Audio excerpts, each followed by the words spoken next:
L'invité de Fabrice Grosfilet. Et notre invité, c'est Alexia Bertrand. Bonjour. Bonjour. Chef de groupe du mouvement réformateur au Parlement régional bruxellois. Vous attendez qui ? Il y avait un message dans Axel Rennes ? Oui, tout à fait. Voilà, c'est non seulement une très très belle chanson et une chanteuse que j'aime beaucoup, une artiste belge extraordinaire, mais surtout, le bruxellois, il attend.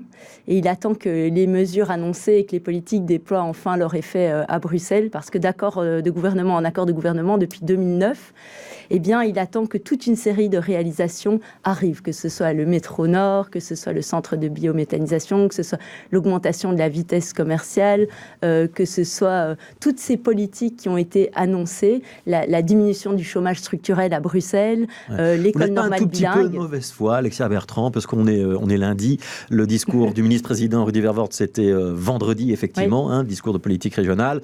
Et l'accord de gouvernement, il ne date quand même que du 17 ou 18 juillet, si je ne me trompe pas. Vous exigez qu'on ait tout de suite, c'est peut-être aller un petit peu vite. Gardez-en un petit peu pour la fin de législature. C'est une excellente question, Fabrice Grosfilet. Mais nous, ce qu'on a fait, c'est une vraie démarche de fond où on a comparé les trois accords de gouvernement, Verwoerd 1, Verwoerd 2, Verwoerd 3. Donc on est remonté à 2009. Et qu'est-ce qu'on constate ? Que les objectifs annoncés, les plans annoncés, eh bien, en fait, on les retrouve d'accord en accord de gouvernement. On a mis tout ça sur un site, bruxellattend.be. Donc si le citoyen veut aller voir... Oui, donc il y a une grosse opération de com avec Axel Rennes. Absolument. Donc bruxellattend.be, vous lancez un site. Bruxellattend.be, on lance un site où on a fait un travail de fond qui compare d'année en année, d'accord en accord, ce qui a été annoncé. Et en fait, donc, non, on attend depuis 2009, le Bruxellois attend depuis 2009. Donc, bien sûr qu'on va laisser le temps au gouvernement et qu'on a toujours dit qu'on soutiendrait les politiques qui iraient dans le bon sens. Mais ce que je crois, Fabrice Grosfilet, c'est qu'à force d'annoncer des plans et d'avoir 131 fois le mot plan sur 128 pages d'accord de gouvernement, ce qu'on voit, c'est que finalement, ces plans ne rencontrent pas leurs objectifs. Alors moi, ce que je préférerais, c'est que le gouvernement puisse dire aux Bruxellois, voilà mes 3, 4, 5 propositions phares, voilà mes priorités, voilà ce que je vous promets que je vais faire en 5 ans, et que dans 5 ans, ils puissent dire, j'ai réalisé un plan d'isolation du bâti, voilà, je suis arrivé à tel résultat, par exemple. Il y a quand même quelques chiffres et quelques annonces dans le discours de Rudy Verwoerd vendredi. Par exemple, 200 millions d'euros pour la construction de logements et 200 logements qui seraient inaugurés dès 2020, dès l'année prochaine. Plus 50 millions pour des logements rénovés. Ça vous convainc pas, ça ? Alors ça, c'est la continuation de la politique précédente où on n'a jamais atteint les objectifs en matière de logement. D'abord, 200 logements moyens. On parle de 200 logements moyens. Là, ça on soutient absolument. Le logement moyen, c'est indispensable à Bruxelles. C'est pas assez. Par contre, nous a annoncé Nawal Benamou, la ministre du Logement, samedi matin, que les 15% de logements à finalité sociale que le gouvernement lui-même ambitionne ne seraient pas atteints.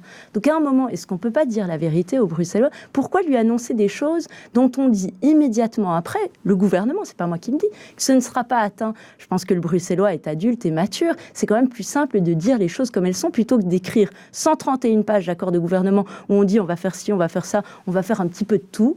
Et puis au final, on n'y arrive pas. Ce que vous dites, c'est que ça manque de priorité. Ça manque de priorité, et pas seulement de priorité, ça manque de budget. Parce que le budget n'est pas bouclé, il n'y a pas de budget. 400 millions d'euros supplémentaires pour la mobilité. 500 millions à la place de 460 millions prévus dans les grands travaux, donc on sort du budget. Alors ça, c'est des investissements qui sont indispensables qu'on sort du budget, et effectivement, là-dedans, il y a 50 millions d'euros. C'est des chiffres qui ont été financés. communiqués par Rudy Verwoerd vendredi dans son discours. Oui, c'est bien d'investir, et ça, on soutient, c'est très important. J'espère que l'Europe acceptera ensuite que ce soit retiré du budget. Mon problème, plus fondamentalement, c'est les 600 millions de trous dans les dépenses courantes. Donc c'est comme si un ménage, tous les mois, n'arrivait pas à payer sa facture de téléphone ou son caddie, son supermarché. C'est ça le problème.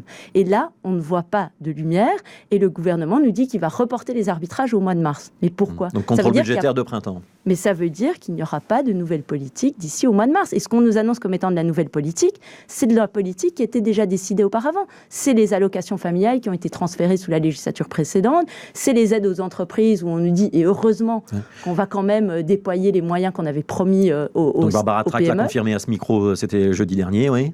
Donc ça, c'est une bonne nouvelle, mais ce ne sont pas des nouvelles initiatives. Ouais. Ça veut dire que tout ce qu'on a annoncé dans l'accord de gouvernement au mois de juillet, notamment avec les lignes de bus et de trams supplémentaires ou les objectifs climatiques, vous n'y croyez pas ?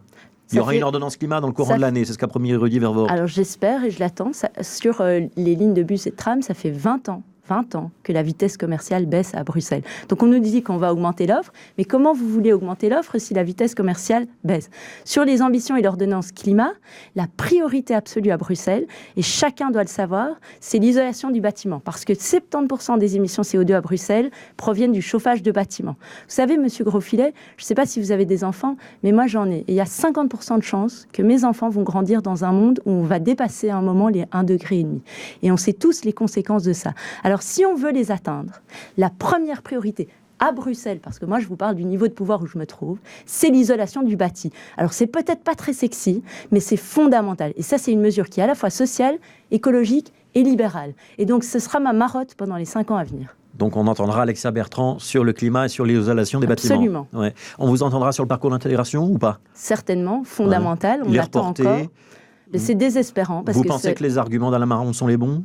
Je ne sais pas. Ce que j'entends, c'est que ça fait 15 ans... Il dit qu'on n'est pas tout à fait prêt et que ça va coûter cher. Et ça fait 15 ans qu'on n'est pas prêt. Moi, ce que je pense, c'est qu'il n'y a jamais eu une vraie velléité de le faire. Ça fait 15 ans que l'UMR le demande. Et je pense que c'est finalement très dommage pour ceux qui arrivent et dont on prive... Bon, il existe, hein. Il n'est pas obligatoire, mais il existe. Oui, mais on n'a pas mis des investissements suffisants dans les cours de langue et dans ce parcours. Et je pense que c'est une manière de pouvoir préparer ceux qui arrivent et de pouvoir les accueillir en fait de manière compétente et agréable, parce que c'est un accueil avec l'ensemble des outils dont ils ont besoin pour s'intégrer ici à Bruxelles. Alexia Bertrand, est-ce que vous ne faites pas juste de l'opposition pour de l'opposition, en bonne chef de groupe que vous êtes devenue? Merci de poser la question. Non, je ne pense pas. On a toujours dit qu'on ne ferait pas une opposition... Vous pourriez décerner un bon point dans le discours de Rudy Vervoort? Certainement, il y a des bonnes choses, allez, absolument. Un bon point.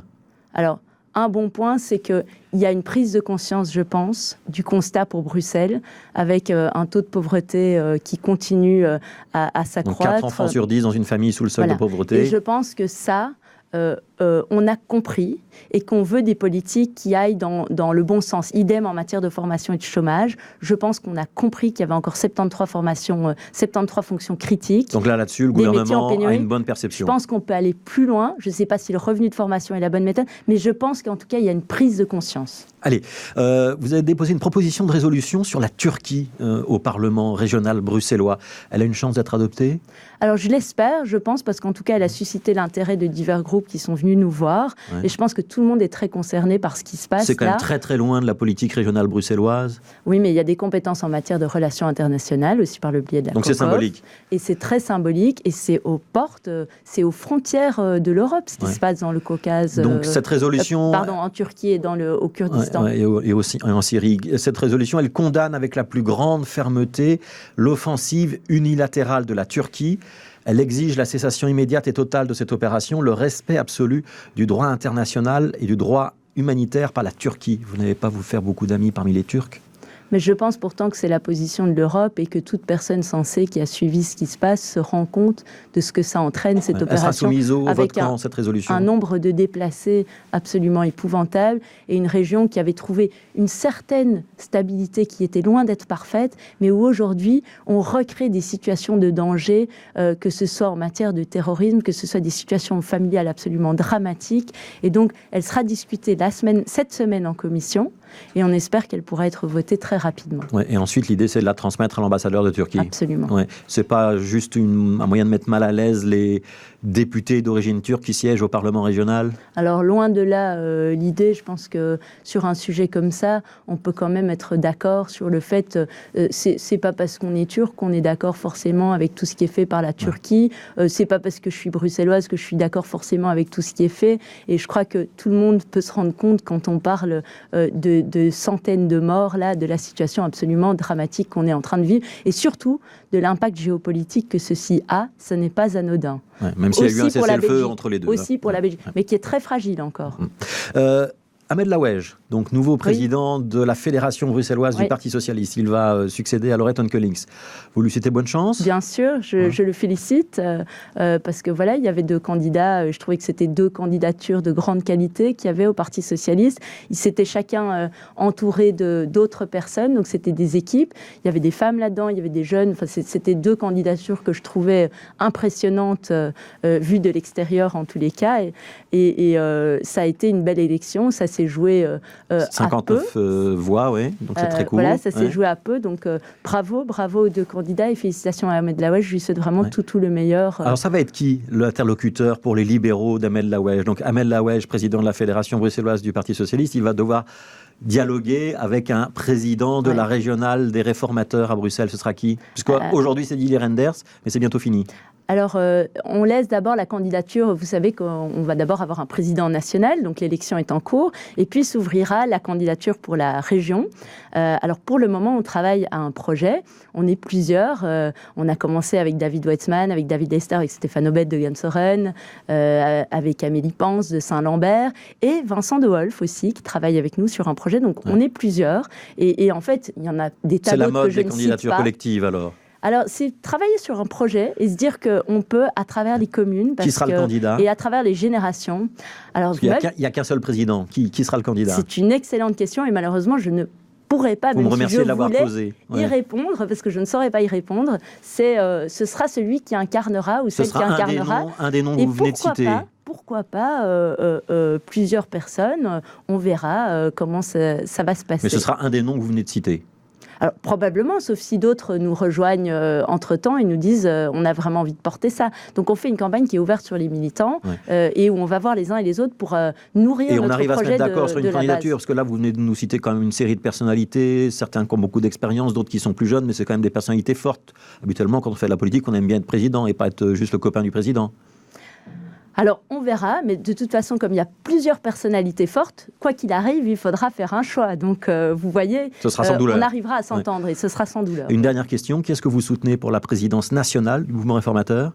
Alors, je soutiens la candidature de Georges-Louis Boucher, parce que je trouve qu'il a un parcours de militant extraordinaire, que c'est quelqu'un qui a une énergie et un enthousiasme incroyable, et puis qui, dans les thèmes sur lesquels il débat, rejoint fortement les positions que je prône. Alexia Bertrand, chef de groupe du mouvement réformateur au Parlement régional bruxellois, est notre invité.